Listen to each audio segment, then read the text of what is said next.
हाँ जी, क्या हाल-चाल? तो पिछले डे 14 तक आपने देखा कि मैंने कुछ नहीं किया है और मुझे सीरियसली खुद भी लग रहा था कि मैंने कुछ नहीं किया है और यूट्यूब के वीडियोस देख के तो लग ही रहा था कि कोई सुन ही नहीं रहा है, as if I am unheard.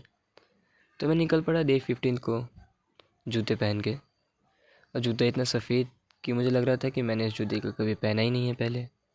फिर जब मैंने इसके छेदों को देखा, तो मुझे याद आया कि नहीं भाई, इसे तो पहन के मैं पहले भी दौड़ चुका हूँ। अब जब जूतों को देख ही रहा था, तो मेरी नज़र पड़ी सॉक्स पे, जिस पे स्पॉटिफ़ाई के ट्रैक की तरह नाइकी का टैग बना हुआ था। अब जब मैंने अपने शूज़ और सॉक्स को देख ही लिया था, तो मैंने एक दफ़ा नज़र उठा के इधर-उधर भी देख लिया, क्योंकि मैं अपनी एनवायरनमेंट को उतना ज़्यादा ऑब्ज़र्व नहीं करता हूँ। ऑब्ज़र्व करते हुए पता चला, मैं उन लोगों की लिस्ट में आता हूँ जिनको लोगों को देख के घबराहट होती है। लोगों को देखते ही मानो मतलब नज़र एकदम नॉर्थ से नॉर्थ मैग्नेटिक फील्ड को टकरा रही है जैसे, बस इधर-उधर। और मेरे हाथ का तो पूछो ही मत, कुछ ऐसा हाल हुआ पड़ा रहता है। अब जब ऐसा होता ही है, तो मैंने सोचा कि नहीं, नहीं जाते लोगों के बीच में और अकेले में ट्रेन करते हैं। और मैं D15 को नदी के पास आ गया और जब मैं आ ही गया था, तो मैंने सोचा कि थोड़ा वीडियो भी बना ही लेते हैं। फिर मैंने थोड़ा वीडियो बनाया, फिर उसके बाद में थोड़ा वार्म अप करने के बाद में मैं लग गया पुशअप करने। और ये ऐसा वैसा पुशअप नहीं था, ऑब्वियसली भाई मैं हूँ, कुछ तो ट्विस्ट होगा। पुशअप का नाम था, तुमको सुन के हंसी आएगी, चैलेंज का था, एक और चैलेंज। पुशअप का नाम था 100 पुशअप्स अ डे चैलेंज। अब ऑब्वियसली बात ये चैलेंज तो नहीं था, मतलब मैंने अपने आप को एक गोल दिया था कि दिन के 100 पुशअप्स तो करेंगे। और कंटिन्यू करते हुए मैं पुशअप मारता गया, मारता गया, मारता गया, बीच में मैं थक भी गया।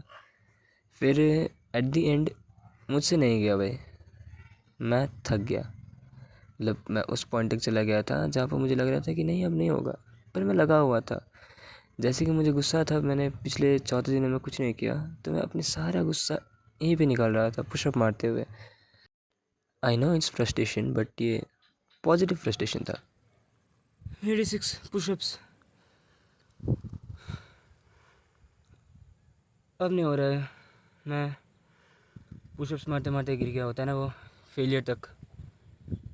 86, 87 में मैं फेलियर तक चला गया।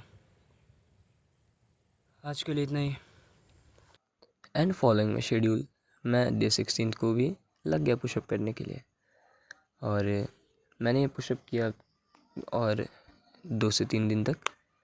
फिर फ्राइडे को मैं ऐसे बैठा हुआ था और फिर ना मेरे दिमाग में आया कि नहीं अब थोड़ा एलिवेट करते हैं। And then I changed my looks. I decided to look more handsome. Handsome क्योंकि मेरी मम्मी बोलती है कि मैं हैंडसम हूँ और मेरी गर्लफ्रेंड बोलती है। अब जब ये दो बोलती ही है, तो मैं होऊंगा handsome. And following this I trimmed my beard and it looked pretty good, to be honest. और मैं तो भाई इम्प्रेस था। अब मैंने बियर्ड वियर्ड ट्रिम कर लिए, ठीक है, थोड़ा साफ़ सुथरा हो गया था, थोड़ा हैंडसम दिख रहा था। एंड फॉलोइंग दैट, जब शाम होती है मेरे पास करने के लिए कुछ होता नहीं है, तो मैं व्यूज़ देख रहा था। अब देखो इतनी धूप थी बाहर, एकदम मस्त था, मैं चिल्ड था। अब ऑब्वियसली वेला हूँ तो चिल कर रहा था। फिर जब शाम हुई तब बारिश आनी शुरू हो गई। अब कुछ कर ही नहीं रहा था, ऐसे बैठा हुआ था, कभी राइट को देख रहा था, कभी लेफ़्ट को देख रहा था, कभी ऊपर कभी नीचे, हाथों को बालों पे सहला रहा था, कभी उंगलियां फोड़ रहा था। अब उंगली फोड़ते फोड़ते ना मेरी नज़र गई उस चीज़ पे जिस पे मैंने पिछले 15 दिनों से ध्यान ही नहीं दिया था।